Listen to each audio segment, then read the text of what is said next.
What is going on, everybody? Welcome back to the Lace 'Em Up podcast.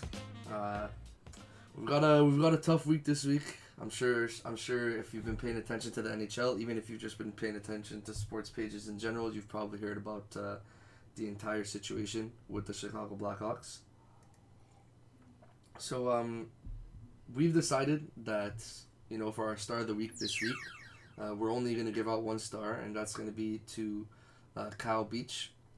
The hockey player who's revealed himself as John Doe 1 in the Chicago Blacawks sexual assault case. So this is something I've been aware of for a while. I've heard about it. It's kind of been like a more of a low-key story because there hasn't been a big name attached. And Kyle Beach, he wasn't a superstar in the NHL, but he played. He's an NHL player. It brings more attention to the story when there's a name attached to it. Then people are actually more curious. I don't know. That's why kind of media has ran this story up this week, because Kyle Beach came out as John Doe 1, the victim of the sexual assault case, and for that,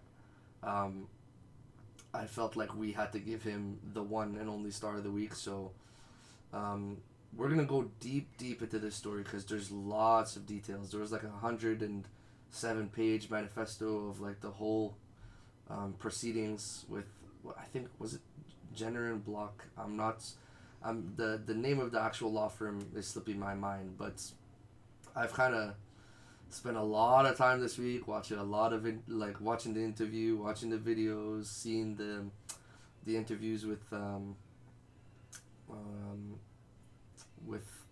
main media member that was paying attention to this case, and it's one of the most messed up stories in sports, and especially in hockey, that I've ever seen, and it honestly makes me kind of disgusted to be a fan of hockey and the NHL at this moment, because I know that the background of hockey culture is what allowed this situation to continue much past its time. So with that, we're going to get into kind of like the nitty-gritty details. So for those who don't know this situation, basically what happened is Brad Aldrich, he was the video coach for the Chicago Blackhawks in 2010. And as some of you may know, the Blackhawks won the Stanley Cup in 2010. So I want to say, I think they were in the third round of the Stanley Cup playoffs, the year that they were going to win the cup. And Brad Aldrich, the video coach, he had Kyle Beach over at his house. He turned on some adult movies and then masturbated and ejaculated on his face. And then, when Kyle Beach left Brad Aldrich's place, he threatened him with a baseball bat and told him he'd be in trouble if he reported it. What the hell?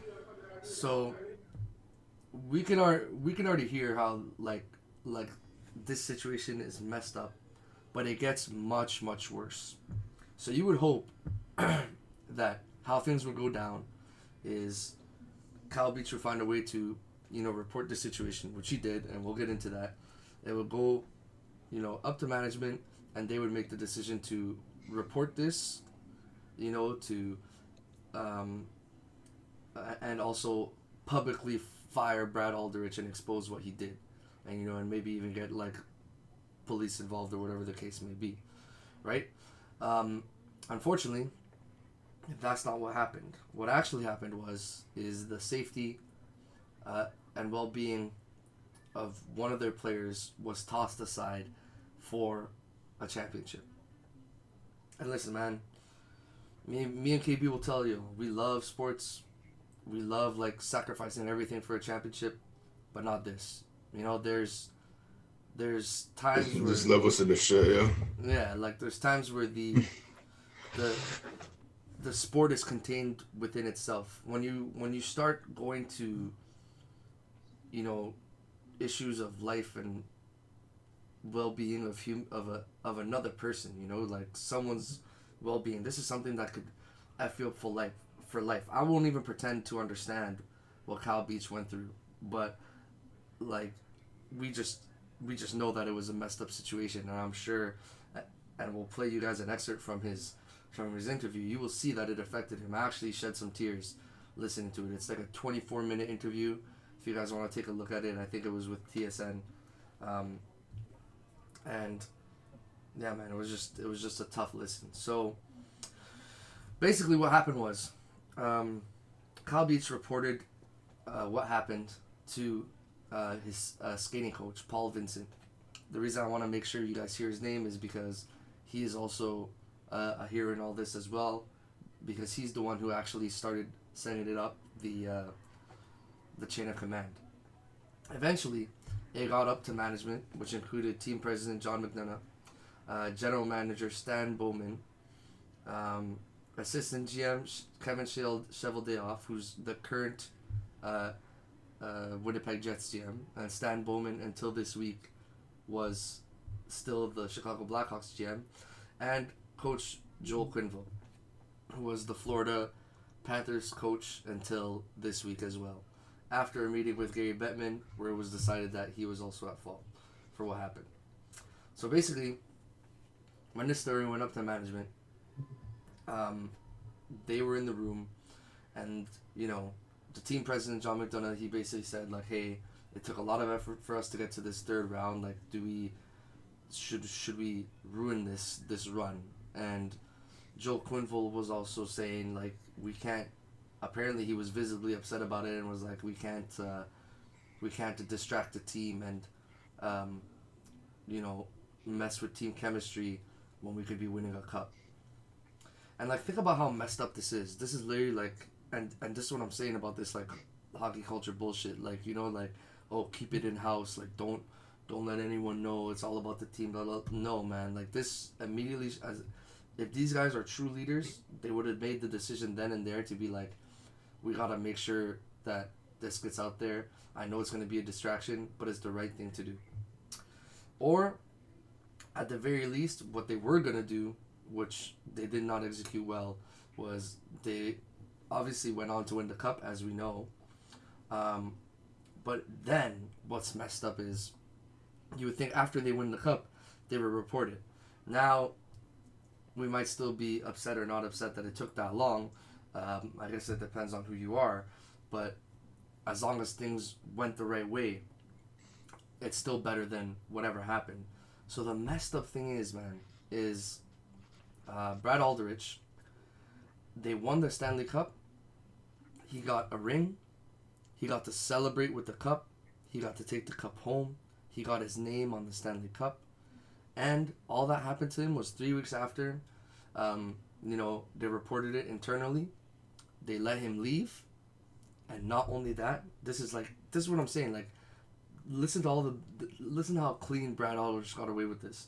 Not only that, they gave him an apparent letter of recommendation.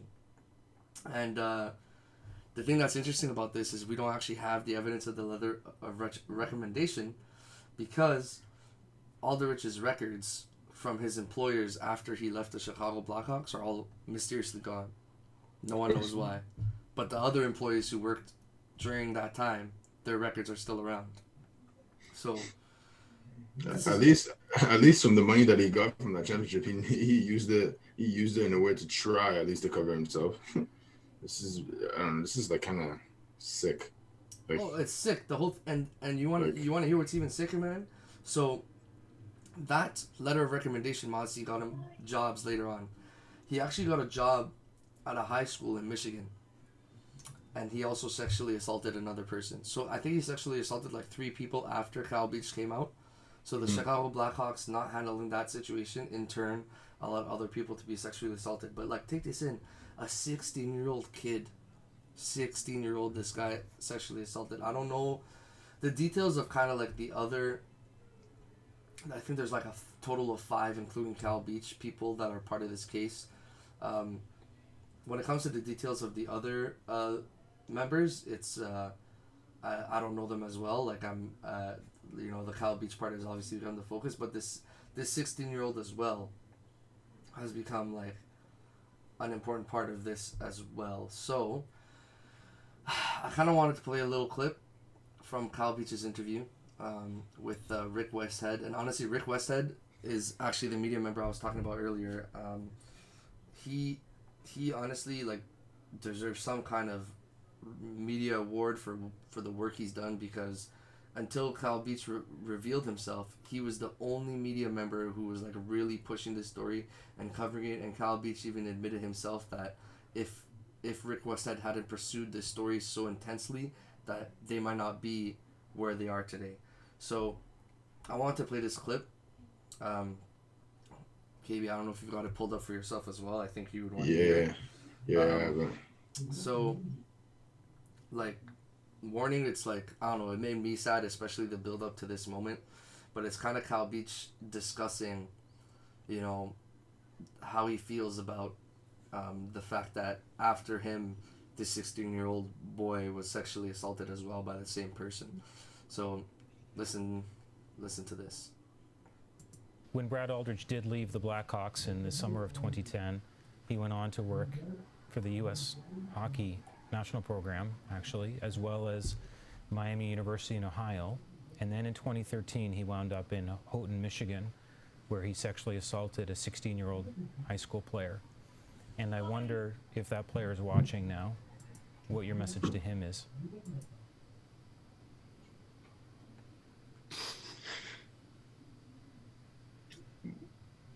I'm sorry. I'm sorry I didn't do more when I could to make sure it didn't happen to him, to protect him. But I also want to say thank you to him. Because when I decided, after a teammate asked me about it, when I was playing overseas, and I decided to Google Brad Aldrich's name, that's when I found out about the Michigan individual, the Michigan team. And because of what happened to him, it gave me the power and the sense of urgency to take action to make sure it wouldn't happen to anybody else. So I'm sorry, and I thank you. And I hope at some point down the road, if he's open to it, I would love to meet him. Because unfortunately, we share something in common that's going to be a part of us for the rest of our lives.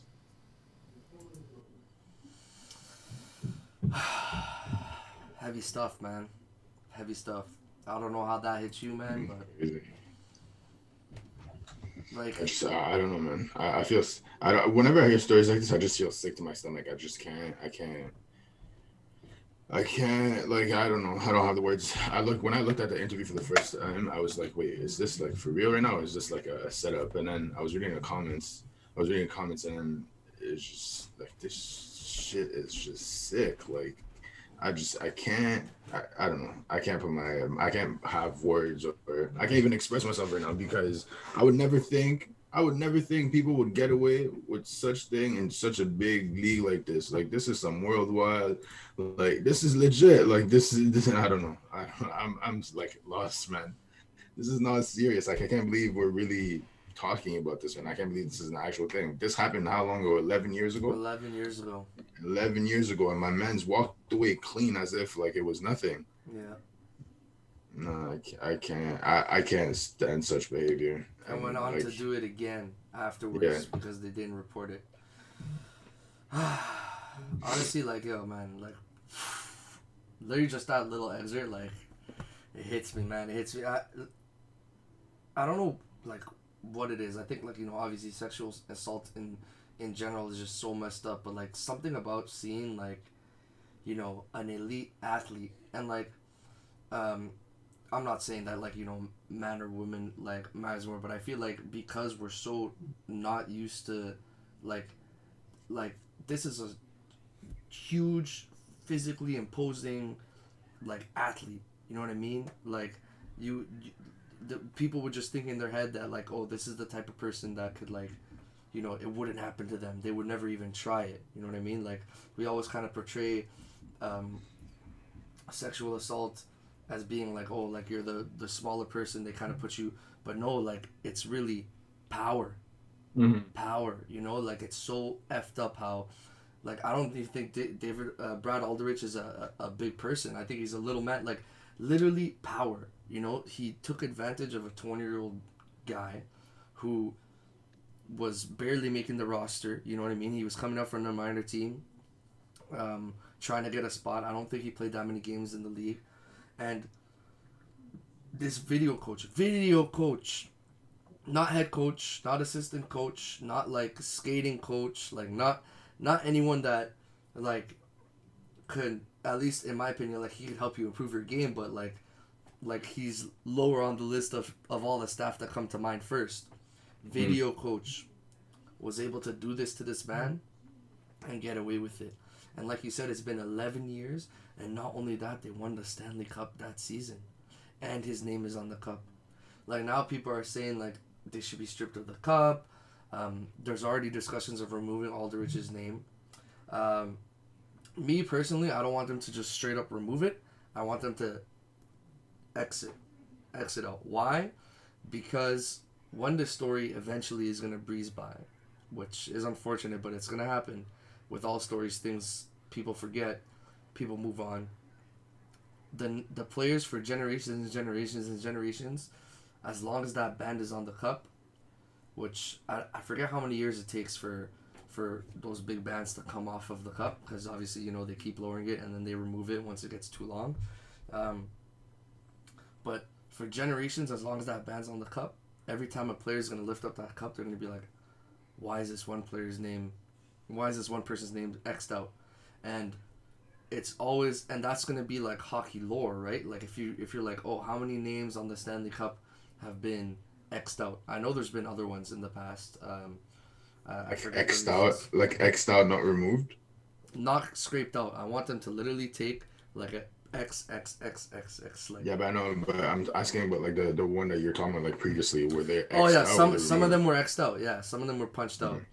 I forget the reasons, but like there's been names that have been punched out, but like I think that's just because the technology back then was different. Like now I think they can actually completely remove it with no trace, but I don't think they should do that. I think they should leave the trace. I think they should exit out, so for the generations going forward that see that name, they'll wonder why, like, hey, why is this name X'd out? Look into it, and then boom, you get this story, and this story could live on a little bit longer. And honestly, like, Cal Beach is a hero, man. I respect him so much for coming out. He did say that, like, you know, the investigation basically pointed to him, and that's what kind of like helped him along to get there, because he's like, man, if people really look into it, they can figure it out anyway, so why should I be hiding? Might as well just come out and let people know. Yeah.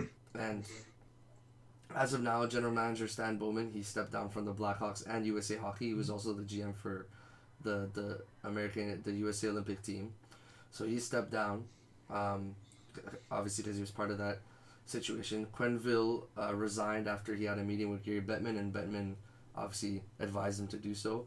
The statement that the NHL put out about that too was so stupid. They were like, oh, yeah, for his actions, blah blah blah, he'll step down. If he ever wants to work in the NHL in a future capacity later on, that will be reviewed at that time. No, bro, like you should literally be like, he's gone, and that's it. You know, like I don't know why they added that extra line in that statement. It's like the typical. They know the story's gonna fly by eventually. That's why, and they know that guy's gonna try and make a comeback. Well, you know These guys why? have power. They have money, bro. You know what the thing is, bro? Joel Quenneville is literally like, he's Greg Popovich. Like, he's Greg Popovich in the NHL. The guy won 3 cups with Chicago. Like, he's goated. One of the probably the most decorated coach in the NHL of the last like 15, 20 years or so. Yeah. You know? So Yeah. him and Florida started the season, besides the point, but Florida started the season on a really good run this year. Like they were, part of me was thinking, yeah, the Leafs might be making the playoffs in a wild card spot, or not even making it at all, because Florida, Boston, Tampa are all looking good to finish ahead of them. And Tampa and Florida started the season off well, And like, so many messed up things happened this week. So like, Kyle Beach came out on Wednesday. The Leafs actually played Chicago on Wednesday. People were upset about that because they thought that game should have been canceled. And Joe Quenneville was actually behind the bench for Florida on the same day that Kyle Beach came out, and people were upset about that because they thought that he should have been on administrative leave at the very least. Yeah. And people also wanted Kevin Cheveldayoff, who's the current GM of the Winnipeg Jets, to be on administrative leave as well because he was part of that management team back in the day. And apparently Gary Bettman had an interview with him, and then it was decided that he's absolved, so he still gets to keep his job, but he should probably resign of his own accord, to be honest. But hey, so yeah, that's kind of like where the situation's at now. I wouldn't be surprised if more and more stuff comes out because every day more things are coming out about this story. I've been, basically reading new stuff on it every day. And I just want to say that, Kyle Beach is honestly a hero. Like, he is the focus of this episode, and this is the most time and effort I've put into researching one of the topics that we've discussed on this podcast, because I felt like this was one of the few moments where I was like, oh, it doesn't matter how many people listen, doesn't matter how many people watch, we have a responsibility of addressing this situation and giving it the utmost respect and actually researching it and telling the story truthfully and not just, putting it as something on your agenda just to talk about, as content, right? Like, this was probably the most important thing to come across, for me at least, in an episode since we've been doing this. And I don't know if Kyle Beach will ever watch this, but if he does, man, you're a hero, man. Honestly. Big time. Time. Like, big props to you for coming out. Like, I know it took a long time, 11 years. I don't know if I could do it even after 11 years. It's tough to deal with. So, thank you so much for sharing your story. And yeah, it's a tough time to be a fan of the NHL right now. So, I know usually we do our Leafs, what's happened so far, and things like that. To be honest, because of this story, I don't want to talk about the NHL too much this week, so I'm not gonna bother with what's going on with the Leafs this week. We can talk about that next week on the podcast. We have a full season to go over how their season's looking. But one thing I guess we have to mention quickly, because it's somewhat unskippable news, is Morgan Reilly just signed a contract extension, 8 years times $7.5 million per season. That's big time too. So it's actually a nice discount, to be honest, for a top 2 defenseman. He did us a solid. Yeah. Obviously, everyone's main concern is how we're gonna fit everyone under the cap next year, because now we just have another really expensive player added in. But honestly, well deserved for Morgan Reilly. To me, he is the longest tenured Leaf. To me, he was kind of the one I wanted to become captain over JT back when they were making that decision. And I'm happy he gets to stay with us for 8 more years, because I honestly thought this was his last year as a Leaf. They couldn't afford him, and he's going to leave in the offseason. But I guess now they're going to find a way, probably move some players out to make sure everything fits. So shout out to Morgan Reilly. Happy you got the deal. That's big time, though. That's big time. The last 8 years, that's big time. Yeah, and our core is pretty much set at this point. We got the big 4 plus Mo for the foreseeable future, and Muzzin and TJ Brody's with us for a while too. So we kind of have 3 defensemen, 4 forwards that are stuck with us for a while, and it's just about building around this core at this point. But yeah, shout out to Mo. Congratulations, man. And yeah, that's kind of I don't want to talk about the NHL anymore, to be honest. So let's move on to the NBA. We got Mr. Quadruple Double, Russell Westbrook. That was a wild night. Yeah, that was a wild night. Russell Westbrook and the Lakers. That was a wild night. LeBron didn't even play that game. They had the game under control. They were cruising through a first, second, And at halftime, I don't know what happened. They said, no, we're just playing OKC, and then boom. My man's Russell Westbrook had 10 turnovers, bro. 10 turnovers. It's just for a team to have 10 turnovers over 4 quarters is acceptable. For one player to have 10 turnovers over 4 quarters, that's unacceptable. Now, the only that's Russell Westbrook's issue at the moment. The turnovers, that's the biggest problem. So what I saw in the last game that they all played together was that Russell Westbrook is just not the guy to close the game. There's 3 guys on that team that can close the games, and those 3 are like the scorers, like the guys that we know to score. LeBron, Carmelo Anthony, who came out the bench and scored 24 and 28 in 2 games. And an air ball against OKC, but I'm not worried about that. Other than that, like that last game against the Cavs, it was intense because LeBron just said, "Give me the ball in the 4th quarter, and I'll close it out." Russell Westbrook's decision making is really weak. Like it's not it. Especially when it comes to down the stretch. Like my guy, you guys had a 26-point lead against OKC and you blew it. And you ended up getting into an argument over. I know, like that is just. I don't know. Right now, I'm really happy about what's going on in the league, though, because all the teams seem to be, evened out. Cleveland's giving everyone a game. Sacramento's giving everyone a game. So, I don't know. I want to see how Minnesota's giving everyone a game. Like, I want to see how the rest of the league's going to play, because when it comes to this thing, if Russell plays the way he's playing right now, it's gonna be a rough season. 10 turnovers to 1 man is just not acceptable. That's just what definitely not. Definitely not. Just no. We'll see, man. I think Russ has a season to prove himself, and then he might just be switching ships again, bro. Like that's what it looks like Russell Westbrook's career is turning into. Like it's become can you win or can you not win? That's what Russell Westbrook has become, bro. Can you win or can you not win? Yeah, exactly. So I don't know. We'll see what he can and cannot do. I don't know. I feel like they can make it work if he understands that down the stretch he doesn't have to. He's not making plays for nobody. He's too. It's like I love Russell, but it's just when it comes down to the 4th quarter, bro. When it comes down to putting buckets in, like he's just not that guy. He's just not that guy. You don't finish games. It's not your role. You're not that guy. That's why we compare players into tiers. That's why KD and LeBron are in other tiers. That's why we have those guys in other tiers. That's exactly why. Like, you're just not that guy. Some people have Westbrook in that tier, bro.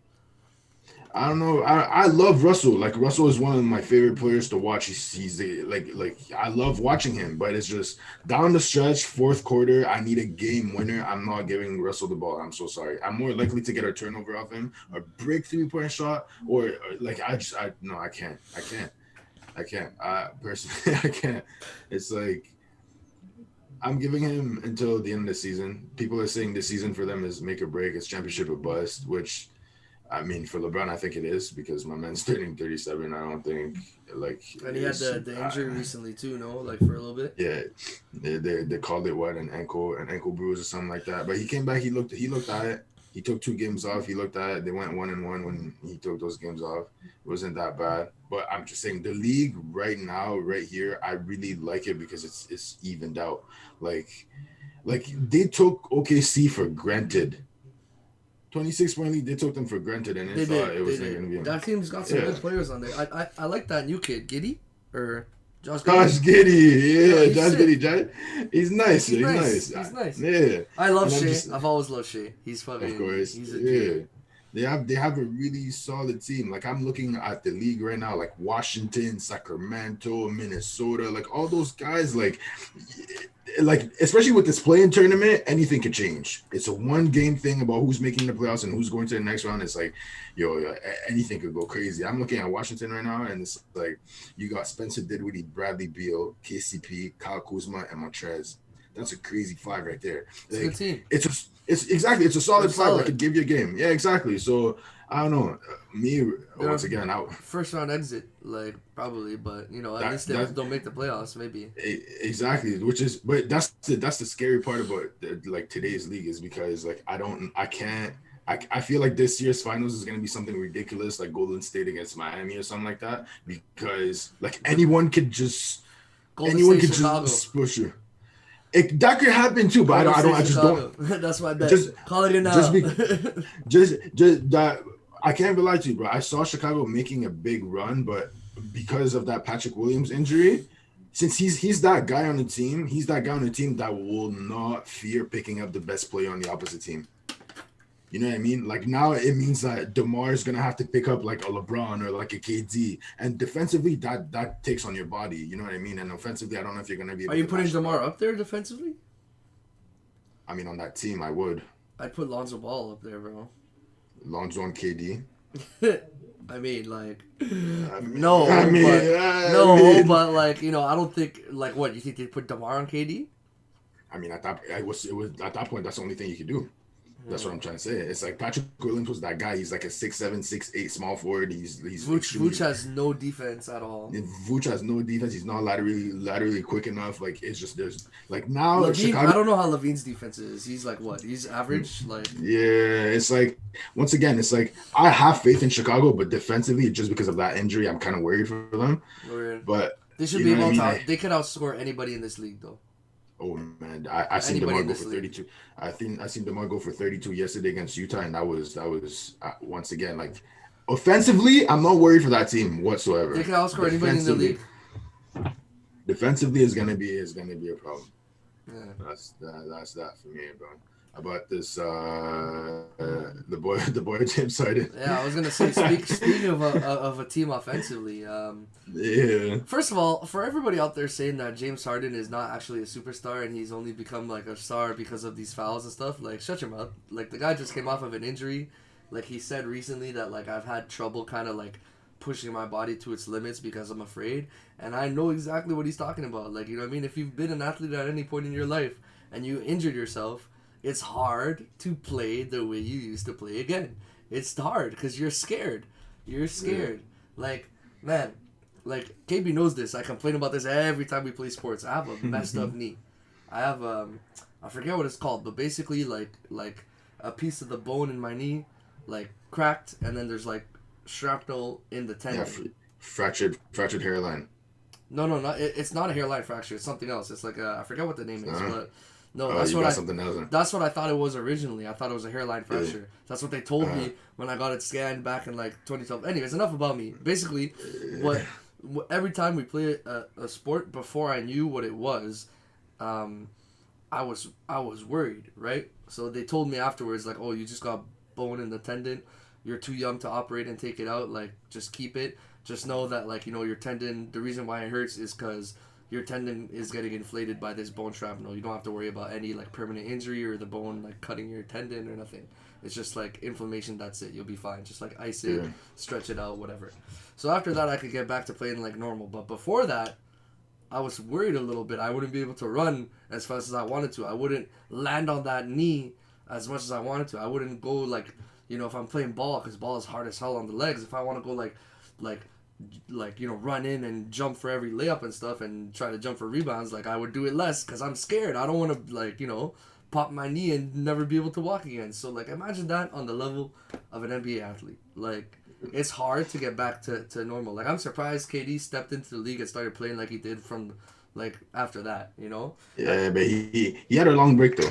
He did have a long break. Like, I feel like Clay, I feel like Clay's going to be the same thing. Like, I think Clay's coming back, like, just as he's always been. Like, I'm scared for Clay. I'm really excited for him to have back on the court because I love Klay Thompson, but I'm also scared for him because he went through Achilles and tore ACL. So do I expect him to come back as hard as I used to see him in like those crazy ass game 6 that I seen the boy play? Maybe not, but him on the court, he brings something to the table. I think his defense is gonna drop a little bit just because, you know, like moving side to side, all that is like it's gonna be harder. Offensively, he's gonna be fine.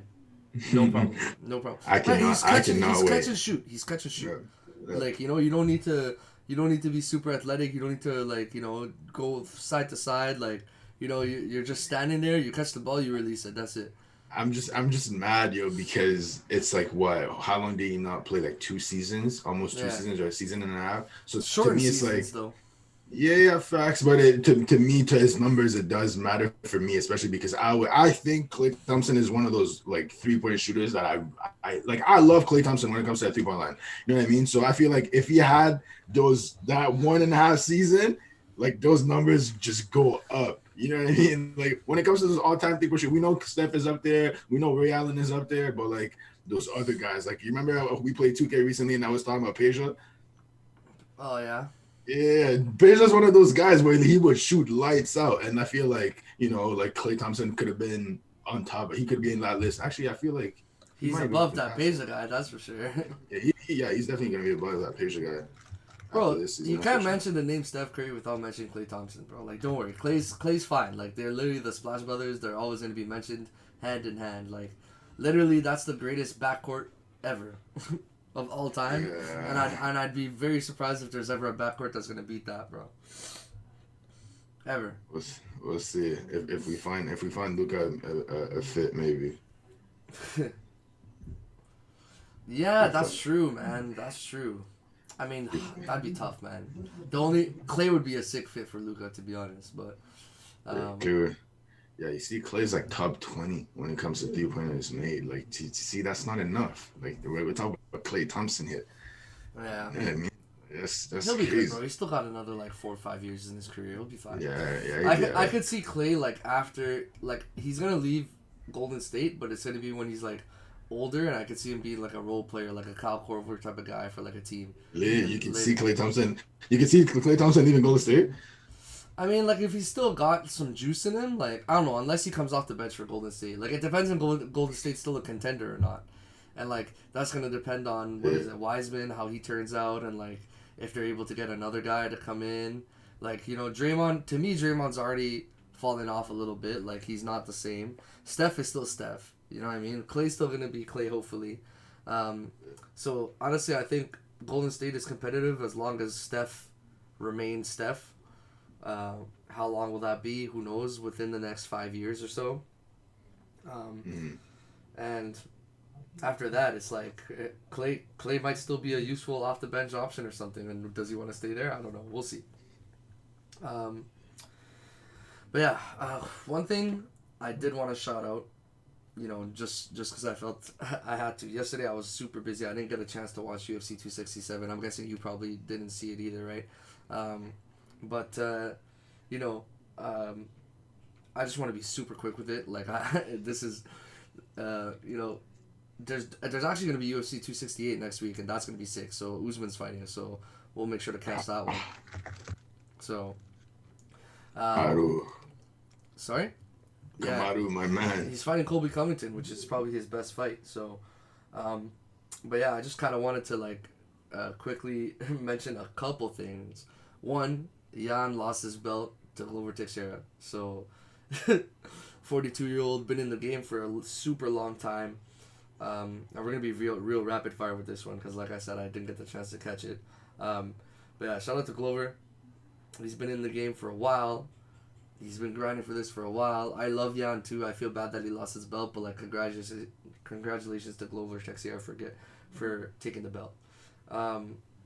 We also have the Khabib prodigies that put on great performances. Kazmat Chimaev looked great, and Islam Makhachev beat Dan Hooker. I feel bad for Dan Hooker because he took a fight 1 month within his last fight and lost, which kind of sucks for him.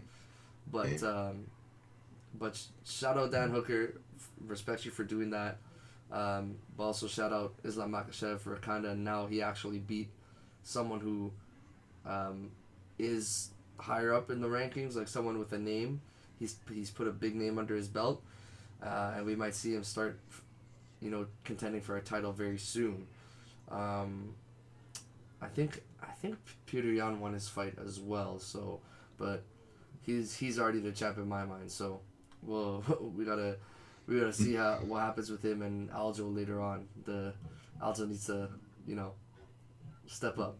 But yeah, I felt like I had to mention it super quick, even though I didn't watch it. I apologize for that, but life gets busy sometimes. You can't catch everything. I was too busy playing with pumpkins and skulls and doing what we do on October on those weekends. so I wasn't able to catch it. But yeah, we're gonna bring back an old segment, my friend. An old segment. One of our ancient friends. That was horrible. horrible transition. But it's okay. You know where we're going with it. Podbate. It's been rumored that Man U is looking for a new manager, a new gaffer, as they say. And the one that's been talked about is Antonio Conte. So the Podbate is, should Man U stick with Ole Gunnar, or should they go with Antonio Conte? Or I don't know if there's someone else that you think they should pick up, but like I would say stick to these two because they're the main. It's usually those two. Yeah, it's them two. The conversations between them two. For me, it all depends on who. Like, is it for Man U's sake, like this season, or for Ronaldo's sake right now? Because for Ronaldo's sake, those two go hand in hand, though. I mean, not really, because Ole is basically Ronaldo's son.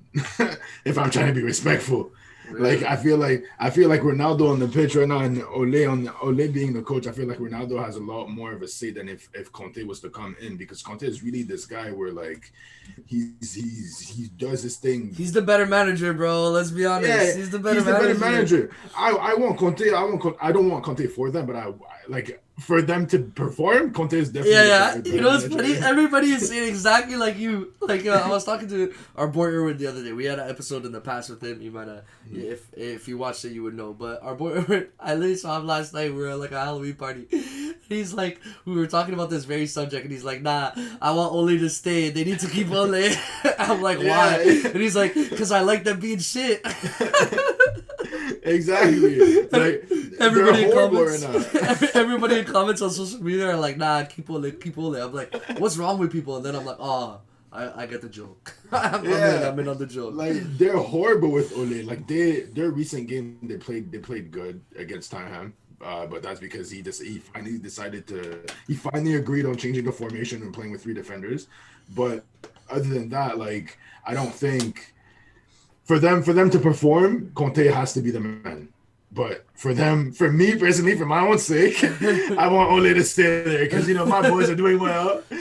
So I'm not really. No. Yo, is this guy's real name, bro? Like every time I see Ole Gunnar, bro, like I'm just like, what is this, bro? No, bro, I can't say his name, yo. It's not his real name? It's Ole Gunnar something. It's something. I can't pronounce that last name. Either way, Solskjaer or whatever. Yeah, okay, I see. Yeah. But still, it's still a weird name. Ole Gunnar. Anyways, but yeah. No. So your answer is it should be Antonio Conte, or is your answer not Ole Gunnar? But am I supposed to be biased here? Like, what am I supposed to do? Of course you are. It's a Podbate. You can be fully biased as you want. I don't know what I'm. Yo, for me, I'm a Chelsea fan, loud and clear. All right. In order for my team to perform and to stay on top of the table, Ole has to stay the coach of Man U. If Conte comes in, Man U can take off in a crazy way because they have the right pieces to execute against any team in the Prem. Any team in the Prem. It's a matter of putting the pieces together. Can Conte do that? Absolutely. He's done it before. But do I want him to come and do that? No. No. Antonio Conte is the definition of I touch your team and I turn y'all into contenders, bro. Of course. You look at what he did with Inter and Lukaku. You look at before Mancini, Antonio Conte did a sick job with the Italian national team. I remember when he first came in for them. But, I think he just, he likes the club scene more. But while he was their coach, I think that, by the way, I think that's stupid, eh? How, if you're an international manager, you can't also manage a club at the same time. They stopped that. Yeah, you can't. You can't. Are you sure? I think so. Is there an international manager right now who's managing a club? I don't think so. Because with the way Mancini just performed for the Italian national team, you would think that he would be the coach of a team. You know what I'm saying? Didier Deschamps. How is Didier Deschamps not a manager of any team? I'm pretty sure you're not allowed to manage a team, a club, and an international. I think that's only in the game, broski. It might be. I think it's only in the video game. I don't think it's like that in real life. Yeah. No, but I feel like there was a point. There was a point where it was like that because I remember Laurent Blanc. Laurent Blanc was the coach for the French team, but he also coached PSG. But that was years ago. Like that was years ago. So I'm not. I don't. I guess that's not a thing anymore. But I would not like. It's not a bad thing that it's not a thing anymore because like those coaches they get that's a lot of work. Like the club scene and the international scene, like nah, that's a lot of work. I know what Conte did for my Chelsea boys. You know what I mean? I have to give him his credit. Conte is an amazing coach. He's a great coach. He's one of the best ones in the game right now. Like honestly. Yeah, most And definitely. and me personally, I want him to. I don't care about the petty rivalries between Prem teams because I'm not a fan of any Prem team, and I know Man U is the number one hated one. But me personally, I like a lot of the players on our team. I'm completely content with the Prem becoming even more competitive by actually having Man U be a good team because Antonio Conte is gonna have that ship running tight. That becomes an issue, man. That becomes an issue, man.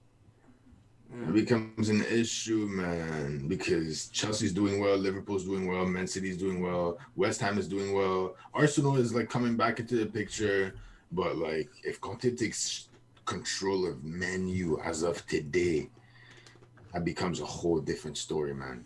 Oh my goodness gracious! I don't want that to happen personally, but I have faith in my boy Thomas Tuchel. I have faith. But anyway, well, I mean, my broski, I think it's the time where we're going to call it right here. I think we're both leaning towards Conte, but at the same time, I kind of just want to loop it back to what we started off with at the beginning. Once again, just an extra shout out to Kyle Beach. I feel like he was the main focus of this episode, and that's what I wanted it to be. So, shout out to him again, Kyle Beach. We said it once, we'll say it again. You're a hero. We appreciate all those who have listened to this podcast. Hopefully, we've educated you on that situation specifically. And there's tons of content out there if you want to learn a little bit more about what's going on with that. So thank you so much for listening. We appreciate y'all. And we'll catch you on the next one. Take it easy. Peace.